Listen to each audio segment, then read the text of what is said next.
Boa noite a todos. Com muita alegria, mais uma vez estamos aqui reunidos como discípulos de Cristo Jesus, uma comunidade cristã em que adoramos o nome do Deus verdadeiro, Criador dos céus e da terra, e juntos nós louvamos a esse Deus maravilhoso que nos criou e nos proporcionou a salvação em Cristo Jesus. Aqueles que não me conhecem, eu sou Rodolfo, seminarista aqui da igreja. Queria dar também a boa noite a todos aqueles que estão assistindo a nossa transmissão nas redes sociais. E este é o último culto que nós faremos este ano. E eu queria trazer uma mensagem sobre esperança. Queria falar sobre a esperança e a soberania de Deus em tempos difíceis. Como todos nós sabemos, este ano foi um ano muito atípico, foi um ano muito tumultuado, cheio de desafios, que muitas vezes tirou a gente da nossa estabilidade, tanto física, financeira, quanto emocional. E este é o último sermão do ano e eu gostaria de fazer uma retrospectiva, vendo como que foi ao longo de 2020 e onde nós devemos depositar a nossa esperança para o ano de 2021 e nos anos seguintes que nós teremos. Então, meus queridos, nas Sagradas Escrituras nós encontramos essa esperança. E eu separei primeiro aí os slides da retrospectiva, espero que esteja aí para vocês. Essa retrospectiva eu peguei no site da Gazeta do Povo. Depois, caso você tenha mais interesse, que eu fiz apenas um resumo da retrospectiva que eles fizeram. Mas se você quiser ver detalhadamente, mês por mês, entre lá no site deles, Gazeta do Povo, que você vai ver a retrospectiva na íntegra que eles fizeram. Então, meus queridos, em janeiro, o ano de 2020, começou com os incêndios na Austrália, com ameaças de guerra entre os Estados Unidos e o Irã, e também as primeiras mortes pelo vírus chinês, pela Covid-19 lá na China. Então, este foi o início do ano de 2020. Em fevereiro, a Covid-19 já chegou ao Brasil, e em março, por causa dessa instabilidade, também muito por causa da questão do vírus, houve um grande problema econômico mundial e houve várias quedas das bolsas de valores em vários países. Então, essa instabilidade começou a afetar o mundo inteiro já em março deste ano. E no final de março, a OMS, que é a Organização Mundial da Saúde, declara pandemia mundial devido ao coronavírus. Então, vários países em março começaram a se fechar como uma forma de se proteger da pandemia. Então, a quarentena começou a se estabelecer em vários países. No próximo slide, em abril, que o Brasil realmente declarou a quarentena, todos nós lembramos como que foi difícil esse tempo, de que nós tivemos que permanecer fechados em nossas casas, sem poder sair, ir na padaria, encontrar os nossos amigos por um bom período. E nós começamos a enfrentar, em abril, com mais força, o vírus, fazendo essa quarentena. Em maio, nós tivemos, infelizmente, a morte de George Floyd, que foi morto por um policial, e ele era negro.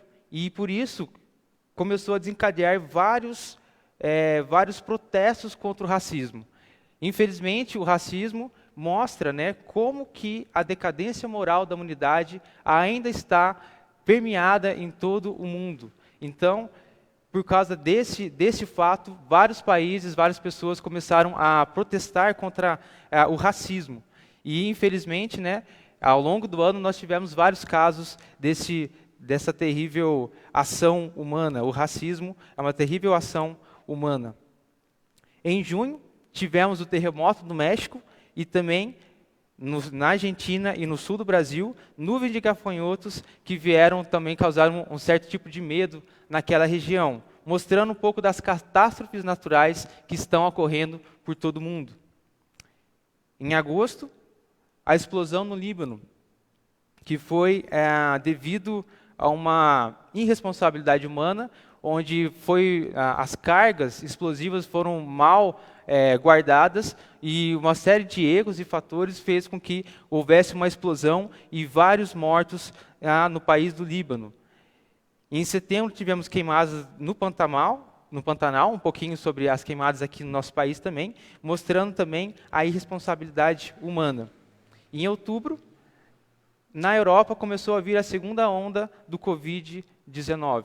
Então mostra também que, por mais que tivesse feito a quarentena, ao longo dos meses começaram a afrouxar um pouquinho as coisas, as pessoas começaram a ter menos medo do vírus, se contagiar mais, e infelizmente mais pessoas começaram a pegar esse vírus e mais pessoas começaram a morrer de novo em outubro lá na Europa. No próximo slide, novembro, período das eleições, tanto nos Estados Unidos quanto as eleições municipais, mostrando que mesmo num ano tão difícil, a disputa por poder ainda continua. As pessoas ainda estão pensando mais em se permanecer no poder do que resolver muitas das questões que as pessoas estão sofrendo. E talvez um pingo de esperança, agora já entrando no mês de dezembro, né? O Reino Unido e os Estados Unidos começaram a vacinar a população. Então não vou entrar muito em questões políticas e ideológicas, né? Mas talvez essa seja uma esperança um pouquinho, né, sobre a questão do vírus, de que existem vacinas que já estão sendo produzidas e nós vamos conseguir combater melhor, né, a questão do vírus quando nós tivermos uma vacina e todos estiverem completamente imunizados por este vírus. Meus queridos, este ano tivemos muitas coisas negativas. E devido à própria pandemia, existem muitas incertezas para o ano que vem. Tanto na questão de saúde, quanto também na questão econômica. Porque muitos países ainda estão conseguindo, economicamente, serem sustentáveis, mas especialistas apontam que até o ano que vem possa vir algumas recessões econômicas e muitas pessoas vão ainda passar por dificuldades. E a grande questão é, aonde está a nossa esperança nesses momentos difíceis? Aonde nós descansamos o nosso coração, mesmo vendo tantas dificuldades? Lembro de um exemplo que o pastor José Marcos, ele usou no seu sermão de licenciatura, se não me engano foi no mês passado, onde ele comentou que ele tinha um amigo missionário e foi no velório de uma família. E essa família tinha acabado de perder um de seus filhos, uma criança, com poucos anos de vida. E essa família estava muito desesperada, estava muito triste. E quando o amigo do José Marcos foi consolar essa família, os seus pais perguntaram para esse missionário: aonde estava Deus? Onde está Deus em meio a esse sofrimento? Onde está Deus que não esteve presente para salvar a nossa filha nesse momento tão terrível de saúde? Então, esse missionário, ele ficou muito comovido com a situação, ele foi pego um pouco de surpresa e ele não soube responder na hora. Ele falou assim: eu vou ir para casa, eu vou orar, e assim que possível eu entro em contato com vocês e eu quero responder para vocês aonde está Deus em meio a esse seu sofrimento. Então ele passou um tempo, foi para casa, orou, começou a ler as Sagradas Escrituras, começou a ponderar e pedindo a Deus que desse uma resposta de conforto para aquela família, naquele momento de luto. Então ele começou a orar muito e Deus mostrou para ele o que ele poderia falar para aquela família. Muito bem. Antes de eu falar qual que foi a resposta desse missionário, eu convido a todos a abrir as suas Bíblias em Apocalipse, capítulo 1, versos de 1 a 20. Vamos ler a palavra de Deus em Apocalipse, capítulo 1, versos de 1 a 20.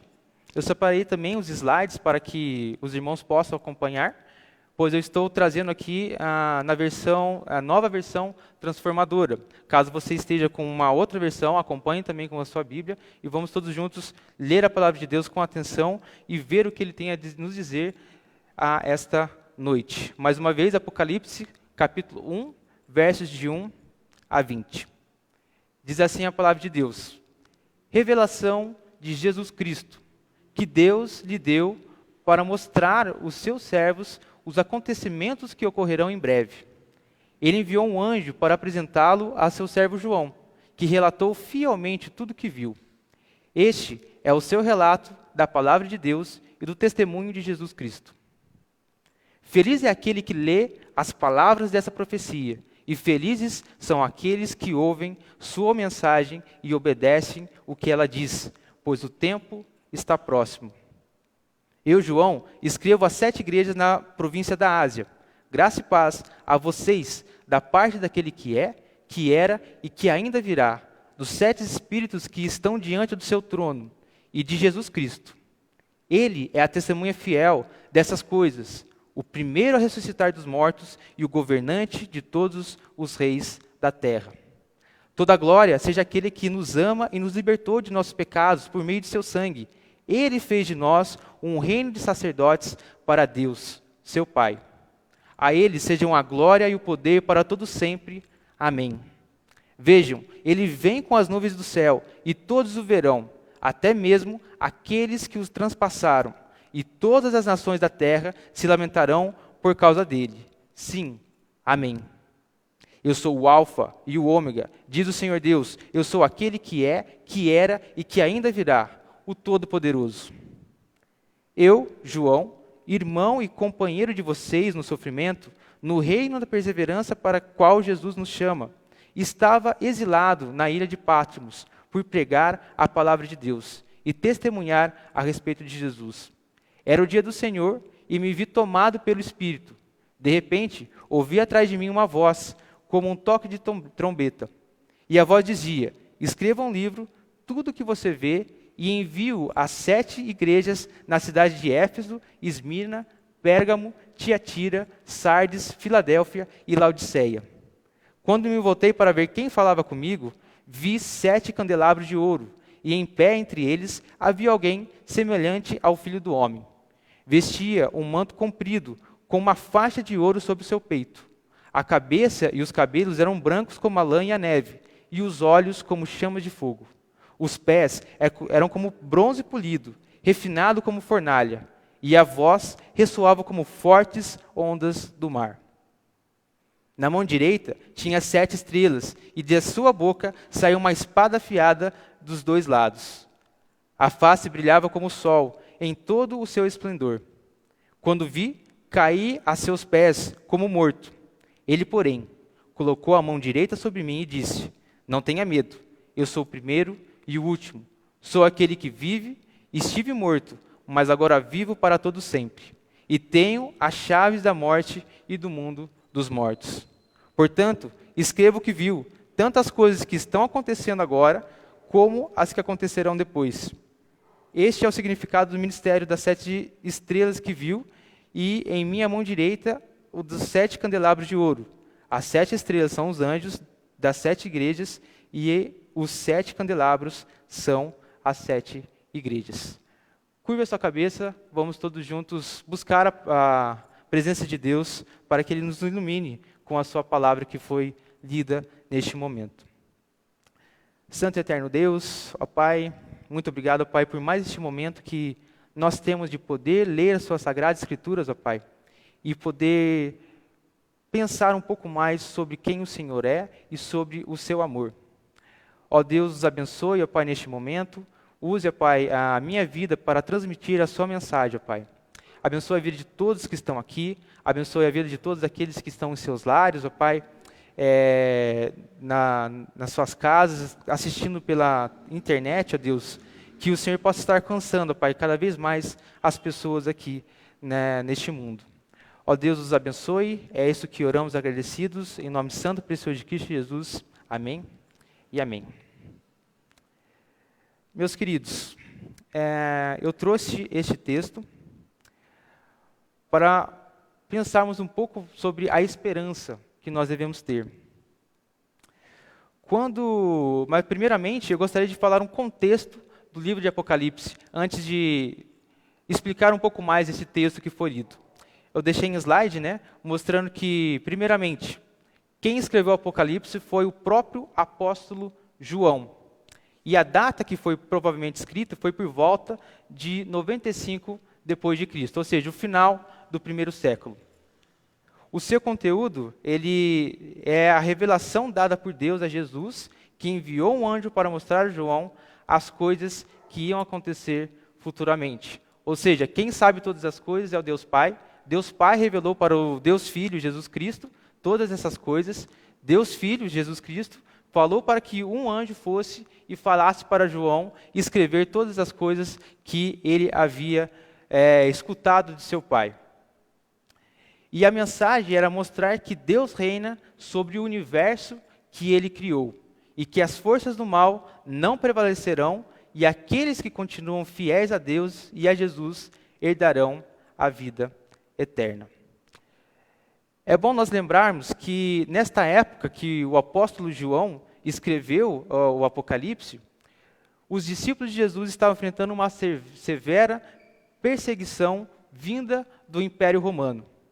Então, muitos cristãos, naquela época, foram mortos à espada, foram mortos crucificados, foram mortos em arenas, que eles tinham as arenas, os coliseus, onde soldados e gladiadores se debatiam, era como se fossem os jogos de futebol para aquela nação romana. Então, o que eles faziam? Eles colocavam os cristãos para que os soldados matassem eles, e muitas vezes colocavam leões e animais para devorar os cristãos. Então, o final do primeiro século foi o auge da perseguição ao cristianismo. E muitos discípulos de Cristo Jesus morreram naquela época. E ainda mais, um dos sofrimentos que os nossos irmãos em Cristo sofreram no primeiro século foram que muitos foram queimados vivos para servirem de poste de luz nas ruas de Roma. Então, de noite, eles pegavam aqueles que professavam a fé em Cristo Jesus, colocavam no poste e queimavam eles para que, de noite, as estradas estivessem iluminadas para que o Império Romano conseguisse ter a sua vida noturna, conseguisse ainda ter uma luz e continuar os seus afazeres. Então, veja que terrível era esse período do primeiro século para os cristãos naquela época, um momento de perseguição. Imagine as incertezas do futuro, com tantas perseguições que os discípulos de Jesus estavam enfrentando naquele momento. E nesse cenário, João foi o último dos 12 apóstolos que ainda estavam vivos. Ele viu que todos os apóstolos já tinham morrido, ele era o único que ainda estava vivo. Imagine o sofrimento que o apóstolo João, conhecido como o apóstolo amoroso, estava passando por aquele momento. Mas mesmo diante de tantas incertezas sobre o futuro, o Apocalipse, que significa revelação, foi escrito para dar esperanças aos cristãos do primeiro século. Ele é composto por diversos simbolismos, mas quando nós entendemos, nós conseguimos extrair preciosas verdades para as nossas vidas. Então, só uma análise para a gente entender um pouquinho como que a gente deve ler o livro de Apocalipse. Ele é semelhante quando nós lemos lá em Gênesis capítulo 1 e capítulo 2. Para todos saberem, Gênesis capítulo 1 fala da criação de todas as coisas. Deus criou os céus e a terra e tudo que existe em 6 dias, e no 7º ele descansou. Essa é a narração de Gênesis capítulo 1. E em Gênesis capítulo 2, ele volta ao dia que ele criou o ser humano e ele detalha como ele criou o ser humano, o homem, e a mulher, à sua imagem e à sua semelhança. Então, o livro de Apocalipse, ele constantemente volta a dar mais explicações de como acontecerão todas as coisas. Assim, na criação, ele volta para explicar um pouco mais. Em Apocalipse, nós devemos ver isso também. É uma narração de como serão as últimas coisas, e sempre um pouco mais, cada capítulo que vai avançando, nós temos mais detalhes de alguns desses acontecimentos. E alguns dos temas que se repetem é o dia do juízo, da volta de Cristo Jesus, e como que Jesus é apresentado da sua forma gloriosa. Então, meus queridos, nesse texto que nós lemos, eu queria destacar 3 pontos para que nós possamos ter esperança em tempos difíceis. O primeiro é que Deus revela o futuro, para que nós possamos obedecer-lhe no presente. Ele revela o futuro para que, neste presente que nós estamos vivendo, nós permaneçamos firmes na sua palavra, firme na sua vontade. Ao longo da história, os grandes inimigos da igreja são as perseguições, as falsas doutrinas e também a imoralidade. São esses 3 pontos que Satanás, ele sistematicamente ataca todo aquele que é discípulo de Cristo Jesus. Perseguição, falsas doutrinas e também a imoralidade. E mais à frente, quando nós lemos o livro de Apocalipse, nós vemos que essas figuras são representadas por uma figura personificada e também por sistemas. O primeiro, quando você estiver mais tranquilo e quiser se aprofundar no livro de Apocalipse, leia Apocalipse capítulo 13, que vai mostrar a besta que emerge do mar, mostrando como é a perseguição e as blasfêmias contra Deus e o seu povo. Então essa besta é todo aquele que, de alguma forma, persegue os cristãos e com blasfêmias a Deus e ao seu povo. Então, ao longo da história, sempre nós teremos sistemas políticos, pessoas que vão contra Deus e também os discípulos de Jesus. Quando a gente vê o Oriente Médio, infelizmente, muitas pessoas que ainda professam a Cristo Jesus como o único e suficiente Salvador são perseguidos e mortos. Essa realidade ainda não está aqui no nosso país, mas na América Latina nós já temos alguns países que estão sofrendo perseguição, e mais no Oriente Médio, infelizmente, nós temos essa perseguição mais ferrenha aos discípulos de Jesus, aos nossos amados irmãos. E também temos a figura da besta que emerge da terra, que são todos aqueles que ensinam falsas doutrinas e também falsas religiões, para tirar o povo de Deus das Sagradas Escrituras e do verdadeiro conhecimento da vontade de Deus. Então, nós temos sempre pessoas e sistemas que estão atacando o povo de Deus. Em Apocalipse 17, nós temos também a imagem da prostituta, que seduz as pessoas a cometerem todo tipo de imoralidade e blasfêmias também contra Deus. Então, a história da igreja, ela é perseguida nesses pontos: perseguições, para matar, falsas doutrinas para desviar as pessoas da verdadeira doutrina da salvação em Cristo Jesus, e também a imoralidade para seduzir o coração das pessoas e eles preferirem ter uma vida boa aqui neste mundo do que ter uma boa vida ao lado de Deus na eternidade. Sabendo que Deus é santo, Ele quer que nós vivemos em santidade. Então, Satanás também ataca nessa vertente da imoralidade dos nossos corações. Então, o livro de Apocalipse, ele revela essas coisas que mostram que, ao longo da história, todos os discípulos vão passar por dificuldades, por várias áreas. Quem é cristão, ele sofre perseguição por várias áreas. Mas, mesmo assim, Deus fala para que todos continuem na verdade, todos permaneçam nos seus santos caminhos. E, a princípio, os destinatários para a carta de Apocalipse pertence às 7 igrejas que foi mencionado agora cedo. Mas essa revelação se estende a todas as igrejas do mundo.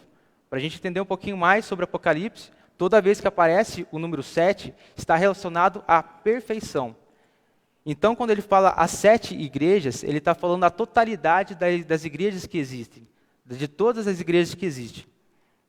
E quando nós vemos as 7 igrejas, um pouquinho depois, quando nós lemos também os outros capítulos, capítulo 2, capítulo 3, nós vemos que o anjo ali deu especificações para cada igreja da Ásia ali. Ele dá avisos e exortações. Porque naquela época existiam igrejas que eram mais fervorosas, que estavam mais dispostas a seguir a vontade de Deus. Existiam igrejas que já estavam um pouco mornas, que seguiam mais ou menos a vontade de Deus, e existiam igrejas que estavam totalmente frias, que estavam seguindo seus próprios corações, estavam deixando que a cultura romana estivesse influenciando a vida daquela comunidade naquela época. Então, nessa exortação, nós também encontramos exortações para diversas igrejas que existem nos dias de hoje. Para as igrejas que estão mais fervorosas são elogios, para as igrejas mornas também são elogios e também algumas ressalvas, né? E é para aquelas que estão frias, Deus fala para que elas se arrependam e voltem a ter uma vida de santidade e voltem a ter uma vida segundo a vontade de Deus.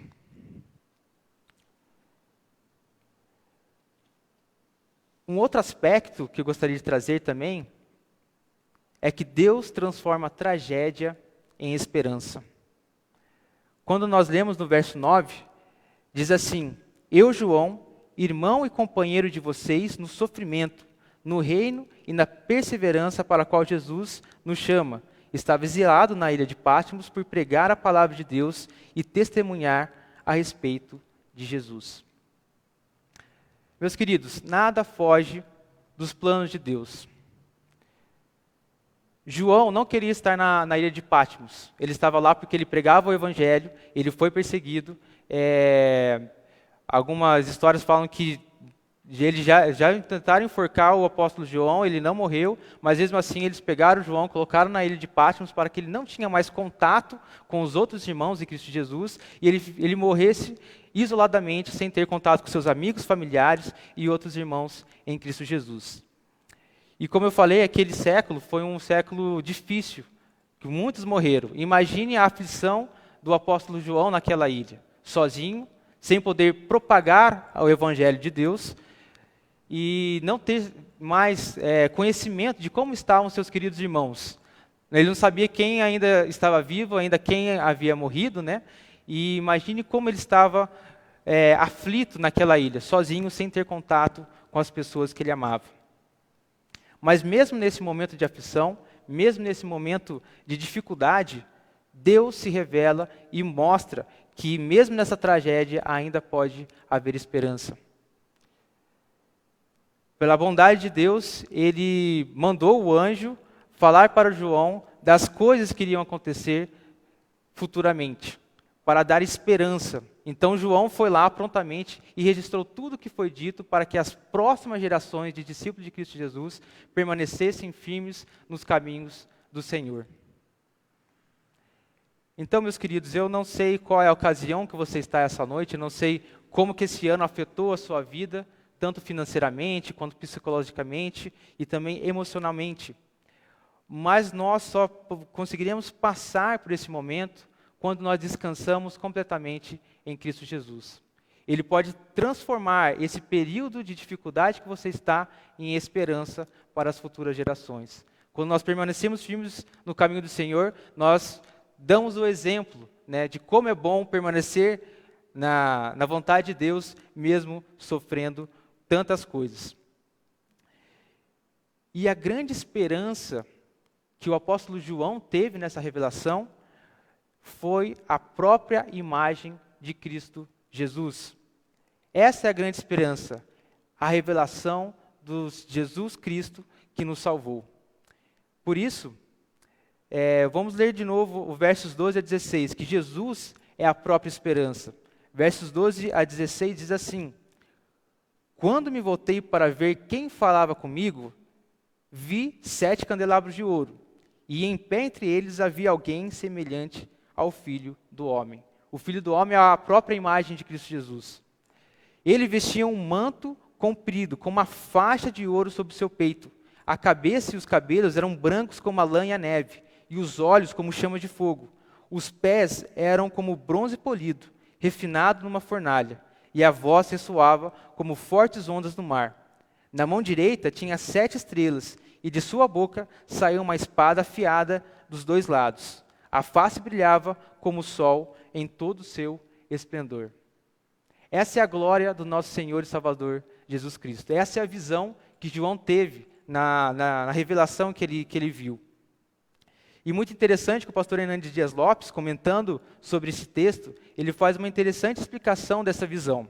O primeiro, ele vê Jesus como vestes de rei, vestes brancas com uma faixa de ouro, né? Somente reis podem vestir tão bem dessa maneira. A cabeça branca como a neve simboliza a sua eternidade. Os olhos de fogo dizem a respeito da sua onisciência. Ele vê tudo, ele sabe de todas as coisas. Os pés, como bronze polido, demonstram a sua onipotência, o seu poder.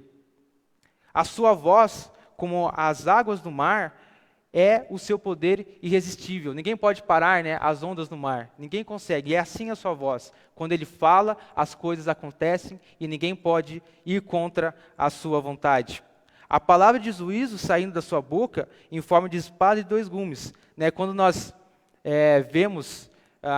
quando nós lemos o Apocalipse, muitas vezes nós imaginamos que o fim dos tempos vai ser uma guerra entre o bem e o mal, né? Com exércitos dos dois lados, os dois exércitos com seus cavalos, né, correndo para a fronte de batalha, e os dois se batalhando e passando vários tempos até saber quem será o vitorioso, né?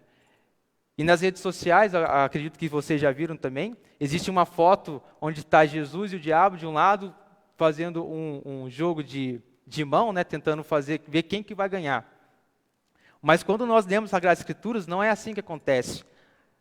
A palavra de Deus, o juízo de Deus, é a sua força.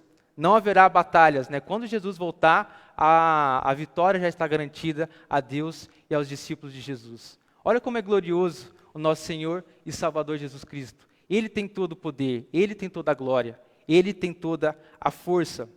Não haverá batalha no dia do juízo final. Jesus será vitorioso. Uma vitória esmagadora. O rosto brilhando de Jesus mostra a sua glória e majestade. Quando nós lemos o Antigo Testamento, toda vez que Deus se apresenta para as pessoas, todos se prostram no chão, mostra que Deus é glorioso e ninguém pode suportar a sua glória. Nós lemos, a última vez que eu preguei, nós falando um pouco sobre a glória de Deus, nós vemos que quando Deus aparece, né, a sua glória é tão grande que os montes se derretem como velas perto do fogo. É assim a glória de Deus, é assim o poder de Deus. E assim também está o Filho do Homem, assim também está Jesus Cristo de Nazaré, o nosso único e suficiente Salvador. Esta é a glória que Ele tem. E a vitória triunfal, vencendo a morte e possuindo a chave do mundo dos mortos. Quando Jesus ressuscitou, né, Ele deu o primeiro golpe à morte. A morte não conseguiu conter Jesus morto. Essa foi a primeira derrota que a morte sentiu. Mas quando Jesus voltar, a morte terá a sua derrota declarada. Ninguém mais irá passar pela morte, todos aqueles que estão em Cristo Jesus permanecerão vivos eternamente junto à sua presença. Meus queridos, logo mais, né, a primeira reação do apóstolo João, ao ver a Jesus Cristo com essa glória e poder, foi também cair ao chão, contemplar a sua glória e o adorá-lo por quem Ele é.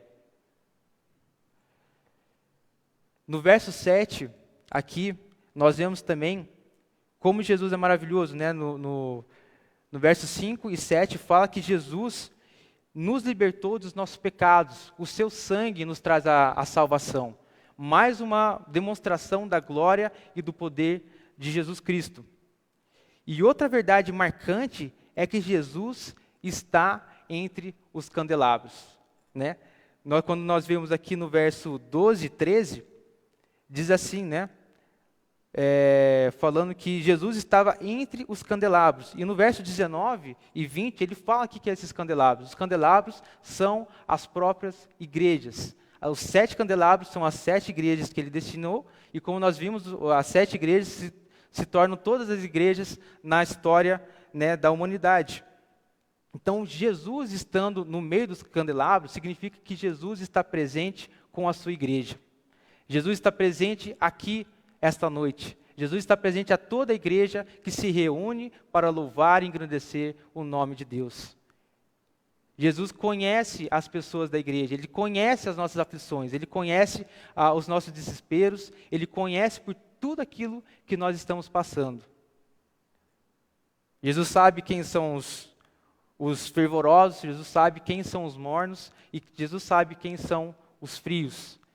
E mesmo assim, Ele ainda fala para que nós estejamos com Ele, nos arrependamos dos nossos pecados e procuremos sempre ter uma vida que agrade a Ele, mas descansando sempre na sua salvação, naquilo que Ele fez na cruz. Jesus Cristo, é maravilhoso, meus irmãos, quando nós sabemos quem Ele é e como Ele nos conhece e o que Ele fez na cruz. Jesus é a esperança da nossa salvação. É com Ele que passamos por toda e qualquer dificuldade que temos. E caminhando já um pouquinho para o fim, eu gostaria de ler mais uma demonstração do livro de Apocalipse sobre a glória do nosso Senhor e Salvador Jesus Cristo. Vamos lá para Apocalipse capítulo 5. Vou ler do versos 1 a 14, para vermos um pouco mais sobre a imagem do Cordeiro, a imagem gloriosa de Jesus. Apocalipse capítulo 5, versos 1 e 14, está aí também no slide. Diz assim a palavra de Deus: Então, na mão direita daquele que estava sentado no trono, vi um livro, escrito por dentro e por fora, e lacrado com 7 selos. Vi um anjo poderoso que perguntava em alta voz: Quem é digno de romper os selos deste livro e abri-lo? Mas não havia ninguém no céu, nem na terra, nem debaixo da terra, que pudesse abrir o livro e lê-lo. Comecei a chorar muito, pois não se encontrou ninguém digno de abrir o livro e lê-lo. Então os 24 anciãos me disse: Não chore, veja, o leão da tribo de Judá, o herdeiro do trono de Davi, conquistou a vitória. Ele é digno de abrir o livro e os 7 selos. Então vi um cordeiro que parecia ter sido sacrificado, mas que agora estava em pé entre o trono e os 4 seres vivos, e no meio dos 24 anciãos. Tinha 7 chifres e 7 olhos, que representam os 7 Espíritos de Deus enviados a todas as partes da terra. Ele deu um passo à frente e recebeu o livro da mão direita daquele que estava sentado no trono. Quando o cordeiro recebeu o livro, os 4 seres vivos e os 24 anciãos se prostraram diante dele.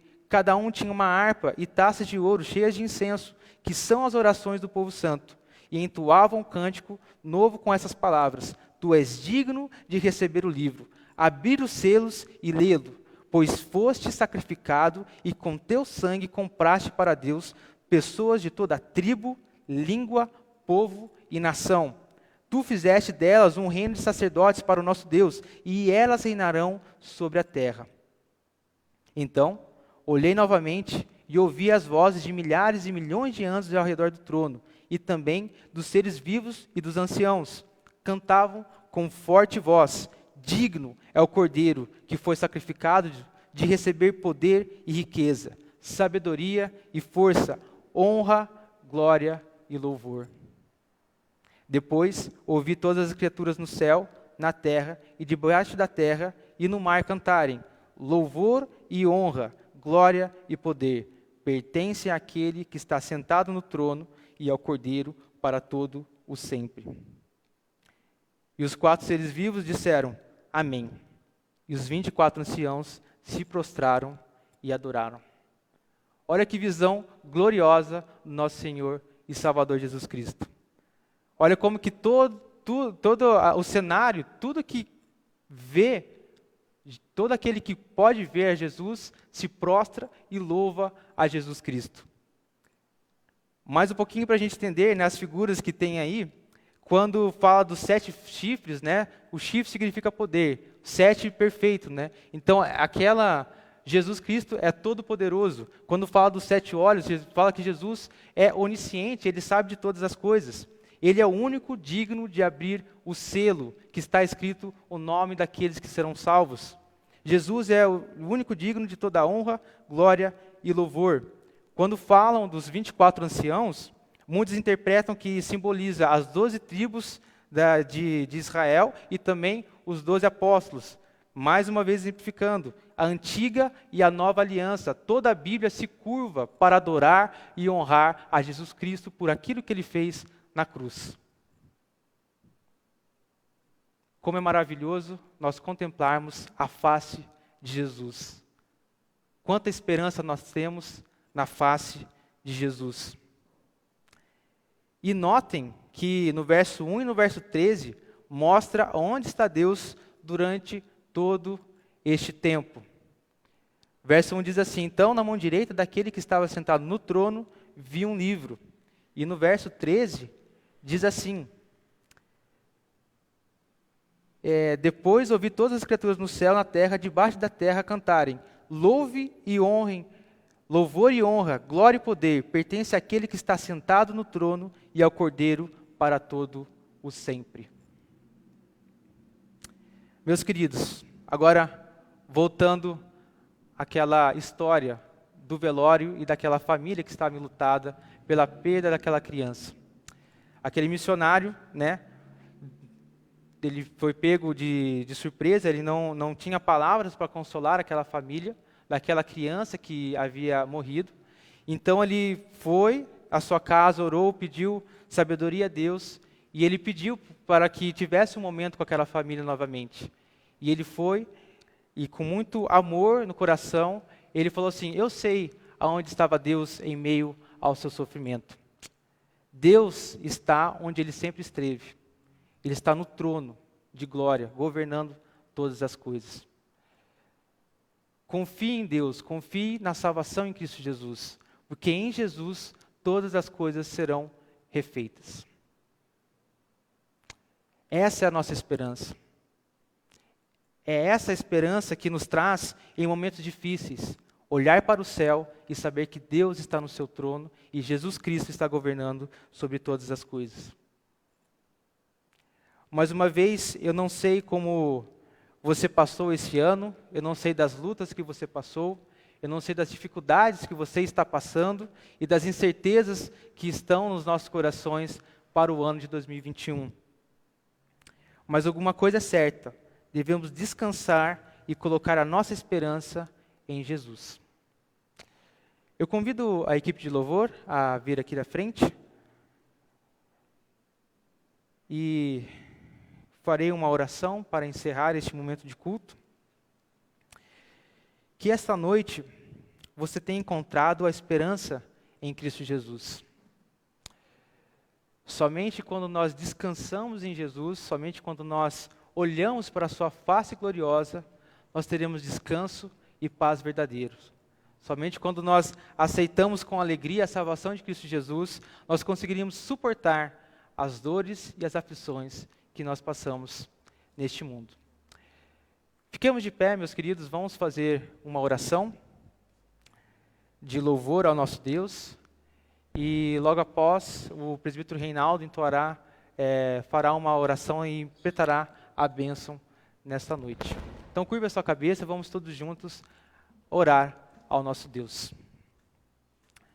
Santo e eterno Deus, ó Pai, mais uma vez, ó Pai, somos gratos, ó Pai, por tudo que o Senhor tem feito em nossas vidas. Ó Deus, sabemos que muitas vezes passamos por momentos difíceis, dores e aflições, ó Deus, mas em Ti, ó Pai, nós temos a esperança verdadeira. Em Cristo Jesus, nós podemos descansar. Sabemos que nós somos pecadores, ó Deus. Sabemos que muitas vezes nós sofremos perseguições, sofremos lutas, ó Deus. Mas que nós tenhamos, ó Pai, o descanso, ó Pai, em Ti. Que o Seu Santo Espírito, ó Pai, venha repousar sobre as nossas vidas, ó Deus, dando, ó Pai, a tranquilidade em nossos corações. Ó Deus, como nós ficamos desesperados, ó Deus, com tantas coisas que acontecem. Ó Deus, que possamos sempre olhar, ó Pai, para os céus e contemplar, ó Pai, sabendo que o Senhor está sentado no Seu trono de glória e poder, ó Deus, e que tudo está debaixo das Suas mãos. Muitas vezes não podemos saber, ó Pai, por que acontecem certas coisas, ó Deus, mas uma coisa sabemos, o Senhor está no controle. Ó Deus, que possamos cada vez mais descansar em Cristo Jesus e estarmos alegres, ó Pai, pela Sua salvação. Abençoe a vida de cada um aqui, ó Deus, abençoe a vida de cada um que assistiu e acompanhou, ó Pai, este culto da maneira online, ó Deus. Que o Senhor continue, ó Pai, usando as nossas vidas para avançar o Seu Evangelho. Ó Deus, esteja conosco no ano de 2021, ó Pai, nos ajudando a passar as dificuldades. Nós não sabemos até quando esse vírus e as dificuldades estarão, ó Pai, à nossa porta. Mas que possamos sempre confiar no Senhor e descansar, ó Pai, na Sua salvação. Esteja conosco, Pai. É isso que oramos, agradecidos em nome santo e precioso do nosso Salvador Jesus Cristo. Amém e amém.